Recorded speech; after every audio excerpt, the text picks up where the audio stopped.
Liga į 30-mečio Mariaus gyvenimą atėjo visai nelaiku. Dirbusiam pasienio tarnyboje 2 vaikų tėvui iki tol negirdėta liga išsėtinė sklerozė smogė iš pasalų. Aš buvau sportavęs nemažai, pats nemažo ūgio 1,90 m.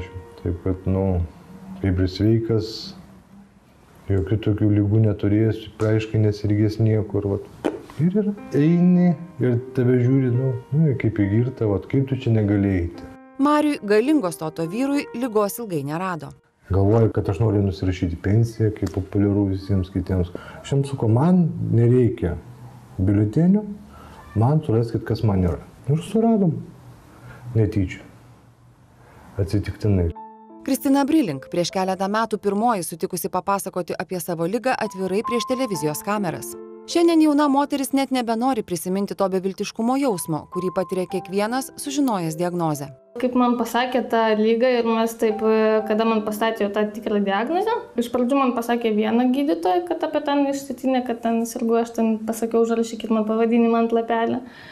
Tai aš dar nesupratau tada, kas čia vyksta, gal tada man reikėjo, nes aš tada mečiausi į darbą, dirbau ten kaip beprotė, be išeiginė, ten be nieko, bet tada labai staigiai mane pakirto. Nemokėjau tada ir nesupratau, kad reikia derinti ir poilsį, pervarti negalima, viskas apsivertė aukštyn kojom.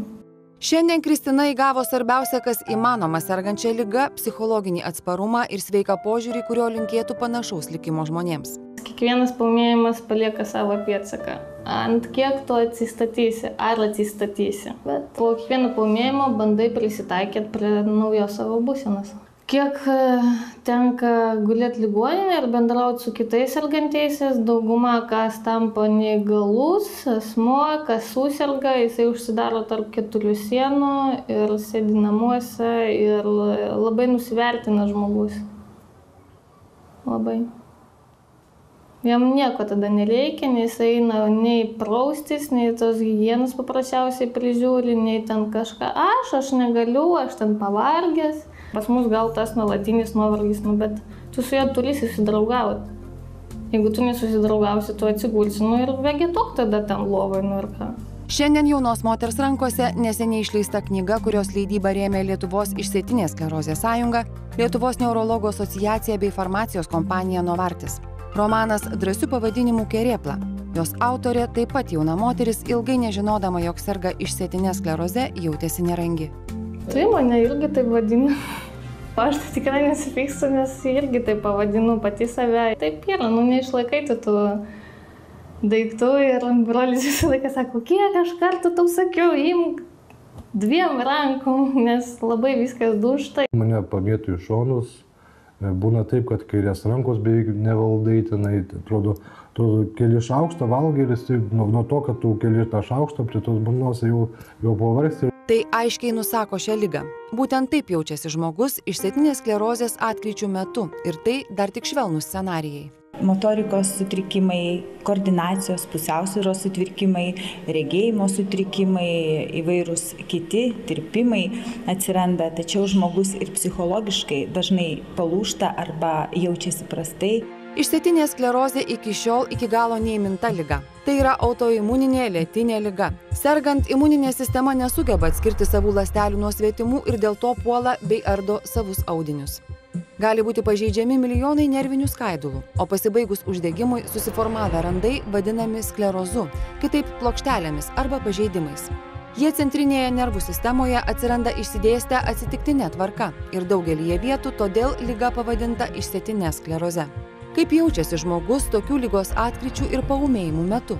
Man pikas būna visą laiką, tai tu nebevaikštai, su liga būna, su kojom, su tais dalykais. Kur pastavė tavo smegenyse atsiranda židinys, tas pastavęs neveikia.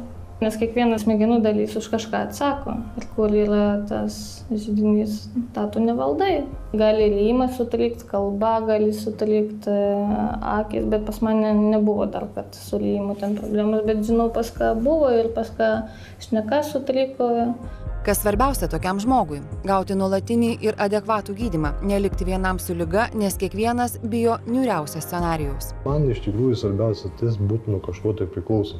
Turiu minėti atsigulti į lovą, jau ten išvistus, ar kaip sakoma, nepavydėti, pačiam neapsitarnauti, o čia man būtų sunkiausia. O taip, vežimėlis yra vežimėlis, jeigu tu kažkiek tai pats nori kažką tai judyti, tai stengiasi ir viskas, bet jau kai jau atsigulsi lovą ir pats negalėsi nieko pats apsitarnauti, o čia tai būtų tragedija.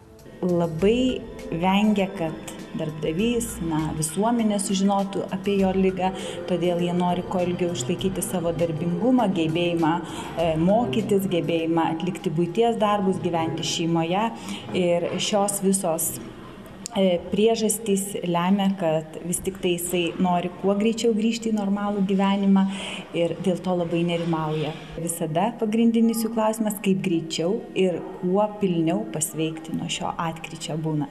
Lietuvoje yra 3 išsėtinės sklerozės centrai. Tai didelis pasiekimas, sako medikai. Tokia iniciatyva pasiteisino, nes šią ligą sergantiesiems reikia ypatingos tiek slaugos, tiek palaikymo. Atvyksta pirminiai ligos diagnostikai, labai dažnai paneigiame įtariamą išsėtinę sklerozę, kas irgi yra nemažiau svarbu, negu klaidingai diagnozuoti ligą ir po to klaidingai skirti gydymą. Todėl yra labai logiška, kad pacientai atvyksta į tam tikrus išsėtinės sklerozės centrus, kurie Respublikoje yra 3 ir konsultuojami patyrusio neurologo, išsėtinės sklerozės gydytojo, atliekami tyrimai, vertinamas ligos aktyvumas, imunologinis aktyvumas, ir remiantis radiniais, aptiktais ligos aktyvumo požymiais, skiriamas ar rekomenduojamas gydymas. Nauja pasaulio ir Lietuvos praktikoje slaugytojų darbas su išsėtinės sklerozės sergančiais pacientais. Slaugytojas pirmasis ištiesiantis pagalbos ranką, tiesiogiai dalyvaujantis paciento gydymo procese, padedantis suvokti klastingos ligos gydymo niuansus. Susidūręs pacientas, žinoma, su diagnoze visada patiria ir šoką, ir visada ieško tos pagalbos ir ateina tas kaip ir susitaikymo toks periodas ir kvalifikuota slaugytojų ir gydytojų pagalba ir palaikymas tikrai yra labai svarbus mūsų pacientams. Tai yra viso gyvenimo liga, tai yra lėtinė liga ir jiem tas palaikymas ir tas toks gyvenimo sustygavimas yra, manau, tikrai labai svarbu. Ir tas labai paliečia jų pažintinės funkcijas, jų tiesiog psichologinį gerbūvį. Ir tai, kad jiems reikia kuo greičiau ir kuo geriau sustiprėti, pasveikti ir patirti tą pagerėjimą ligos, jie tiesiog kiekvieną tą simptomą, kiekvieną tą neįgalumo momentą mes turime spręsti atskirai ir visiškai su kiekvienu diskutuoti, nes jie yra labai jauni žmonės.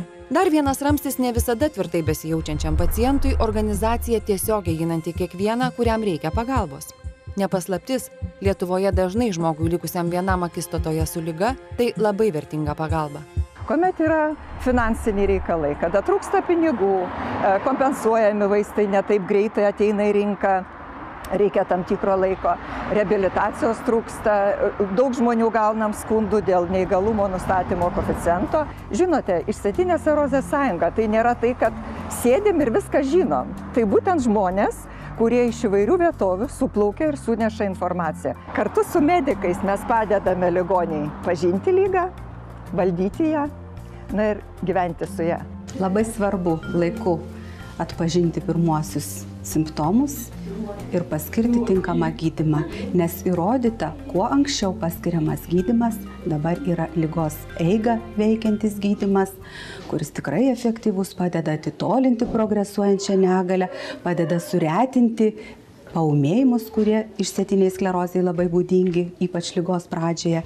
Per pastaruosius 10 metų mokslas ir farmacija pažengė, kuriant medikamentus efektyviai lėtinančius ligos progresavimą ir pristabdančius neįgalumą. Labai svarbu yra tai, kad pacientai taip pat ilgą laiką gauna imuninius procesus reguliuojantį gydymą, o kol kas iki šiol buvo tik tai injekcijomis šis gydymas, visi vaistukai buvo leidžiami, dabar jau atsiranda šalia leidžiamų vaistų peroraliniai vaistai, kuriuos pacientams daug lengviau vartoti, kai liga pradeda progresuoti, kai pradeda aktyviai kartotis paūmėjimai, mes jau turime, bet atėjęs naujas vaistas neseniai visai registruotas, tabletinis vaistas. Kuo ilgiau išlaikyti aktyvų, dirbantį, besimokantį pacientą, jokių būdų neišlaikyti.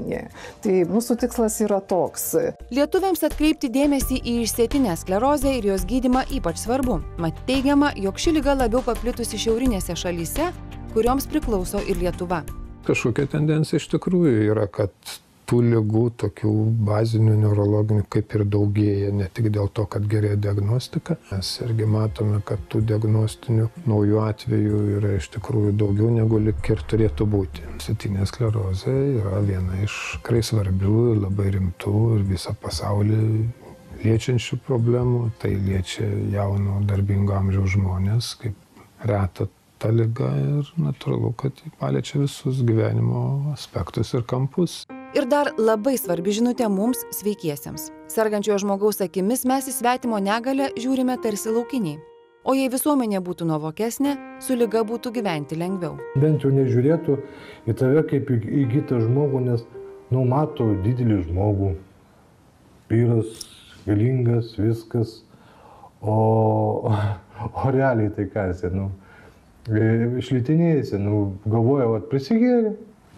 Girtas kitapkė, veda tenai kažkas. Kai ateini, pasako, man išsėtinė sklerozė. Kas? Sklerozė? O tai kas čia tokio? Liga, kuria serga 1,5 milijono žmonių visame pasaulyje, užklumpa netikėtai, tęsiasi dešimtmečiais, atgyja ar progresuoja įvairiausiomis formomis. Ir apie ją žinoti pravartu bet kuriam iš mūsų. Yra labai svarbu įvairių ligų metu ir mes nežinome, kokia liga mus gali užklupti, ar neurologinė, ar onkologinė, ar kraujotakos sutrikimas. Todėl bet kokius naujus simptomus pacientai turėtų vertinti ir tas labai jų žinojimas padeda. Bet kokia liga nesitinka nei amžiaus, nei pareigų, nei lyties. Kiekvienas gali atsidurti mano vietoj.